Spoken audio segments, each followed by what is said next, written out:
Ladies and gentlemen, the topic of today's discussion is why democracy? In other words, the consequences of democracy. Robert Dahl identifies 10 desirable consequences that democracy produces: avoiding tyranny, rights, general freedom, self-determination, moral autonomy, human development, protecting essential personal interests, political equality, peace-seeking, and prosperity. Dahl further elaborates these consequences one by one. Number 1. Democracy helps to prevent government by cruel and vicious autocrats.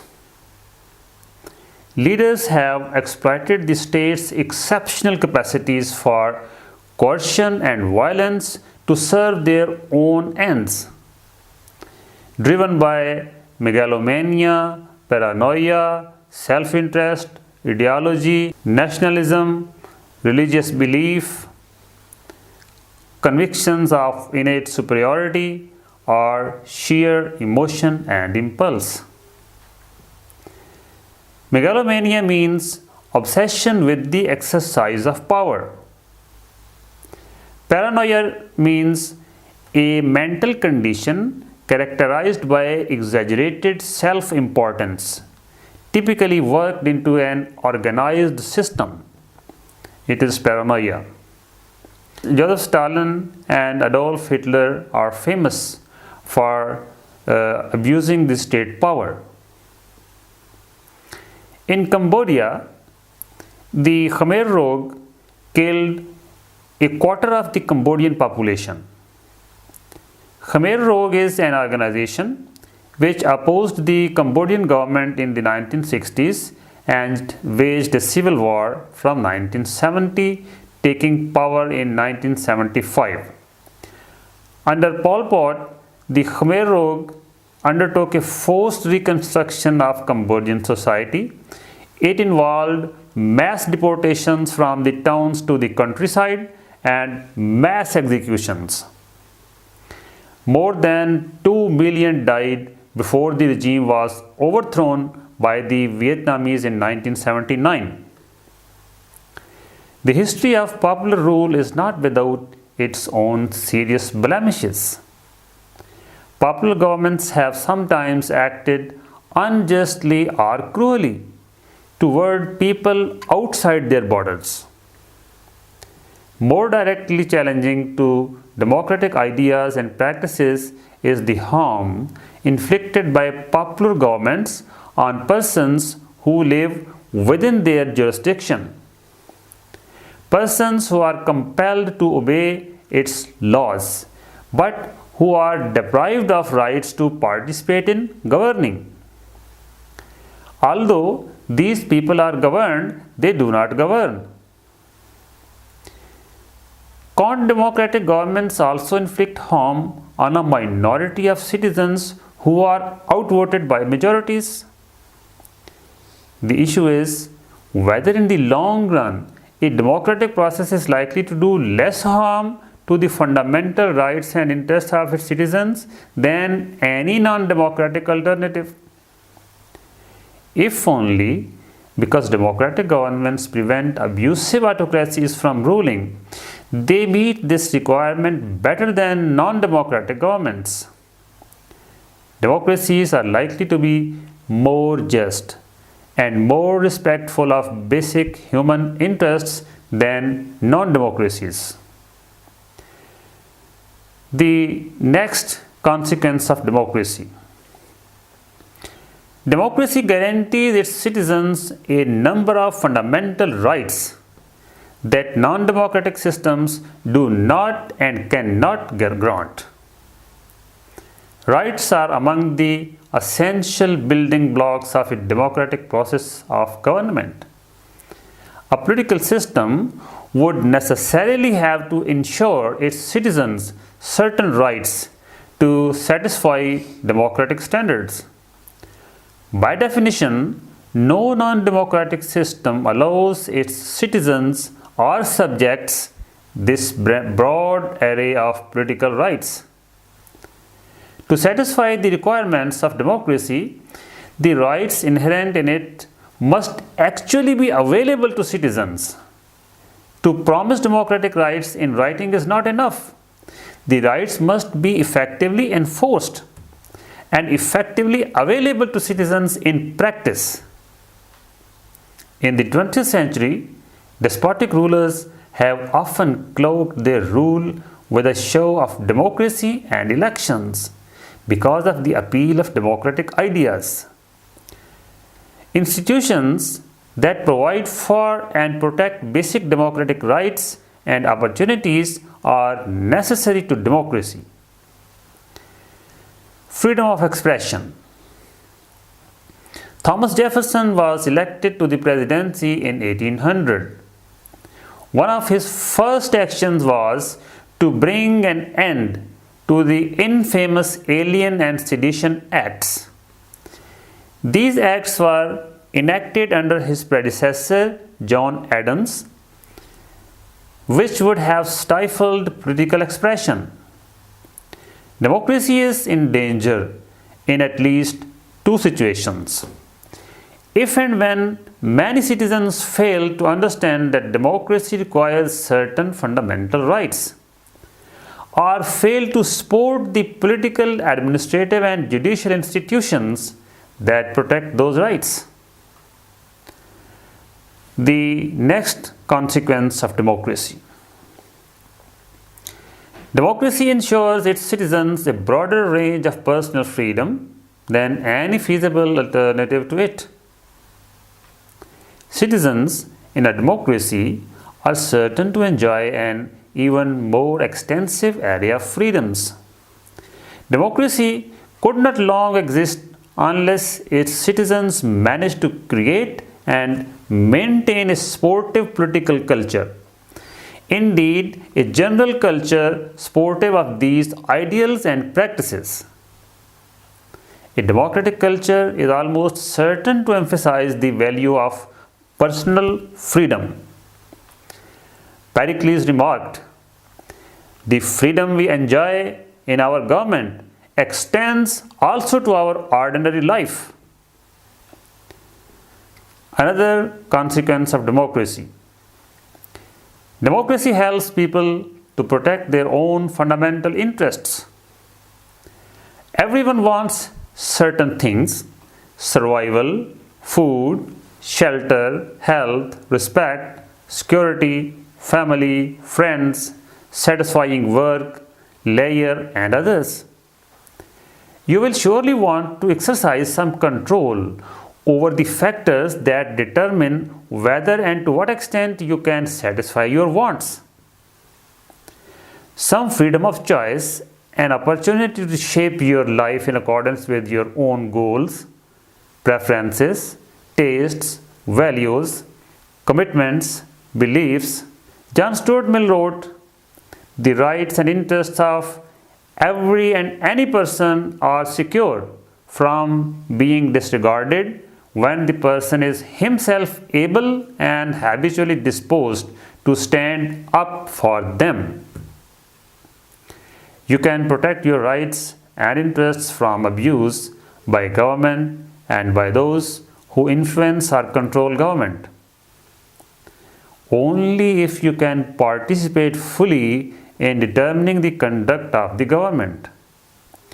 Nothing less can be ultimately desirable than the admission of all to share in the sovereign power of the state. That is a democratic government. Even if you are included in the electorate of a democratic state, you cannot be certain that all your interests will be adequately protected. But if you are excluded, you can be pretty sure that your interests will be seriously injured by neglect or outright damage. Better inclusion than exclusion. Another consequence of democracy. Only a democratic government can provide a maximum opportunity for persons to exercise the freedom of self-determination, that is, to live under laws of their own choosing. No normal human being can enjoy a satisfactory life except by living in association with other persons. What you would like to do sometimes conflicts with what others would like to do. The group or groups to which you want to belong follow certain rules or practices that as a member you too will have to obey. How can you choose the rules that you are obliged by your group to obey? If you and your fellow citizens always agreed, the solution would be easy. You would all simply agree unanimously on the laws. But unanimity is rare in human affairs.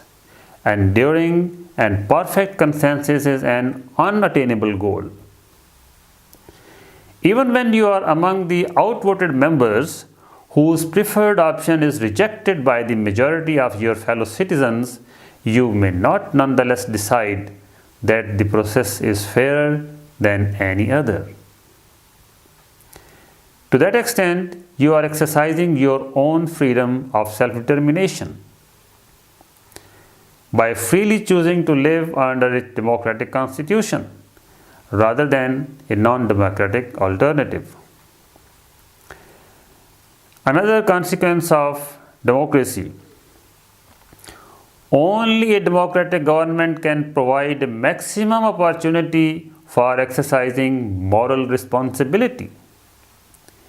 You adopt your moral principles and make decisions that depend on these principles. Only after you have engaged in a thoughtful process of reflection, deliberation, scrutiny, and consideration of the alternatives and their consequences. For you to be morally responsible is for you to be self-governing in the domain of morally relevant choices. Next, consequence of democracy. Democracy fosters human development more fully than any feasible alternative. Many of us also believe that fully developed adult persons should possess the capacity for looking after themselves, for acting to take care of their interests. It is desirable that adults should act responsibly. They should weigh alternative courses of action as best they can. They should consider consequences, and they should take into account the rights and obligations of others as well as themselves. And they should possess the ability to engage in free and open discussions with others about the problems they face together. At birth, most human beings possess the potentiality for developing these qualities. Whether and how much they actually develop them depends on many circumstances, among which is the nature of the political system in which a person lives. Only democratic systems provide the conditions under which the qualities mentioned are likely to develop fully. A democratic government is not enough to ensure that people develop these qualities, but it is essential. Another consequence of democracy: only a democratic government can foster a relatively high degree of political equality. A democratic government can achieve political equality among citizens to a much greater extent than any feasible alternative. Modern representative democracies do not fight wars with one another. It is another consequence of democracy. There has been little expectation of or preparation for war among the democracies. The observation even holds true before 1945. There are several reasons for this desirable outcome. First of all, probably the high levels of international trade among modern democracies predisposes them to friendliness rather than war. But it is also true that democratic citizens and leaders learn the arts of compromise. In addition, they are inclined to see people in other democratic countries as less threatening. They see them more like themselves, and they see people of the other countries as more trustworthy. And another reason for peace among democratic states is the practice and history of peaceful negotiations, treaties, alliances, and common defense against non-democratic enemies reinforce the predisposition to seek peace rather than fight wars. Thus, a more democratic world promises also to be a more peaceful world. And another consequence of democracy. Countries with democratic governments tend to be more prosperous than countries with non-democratic governments. By the end of the 20th century, all countries with democratic political systems also had market economies. Democratic countries foster the education of their people, and an educated workforce is helpful to innovation and economic growth. In addition, the rule of law is usually sustained more strongly in democratic countries.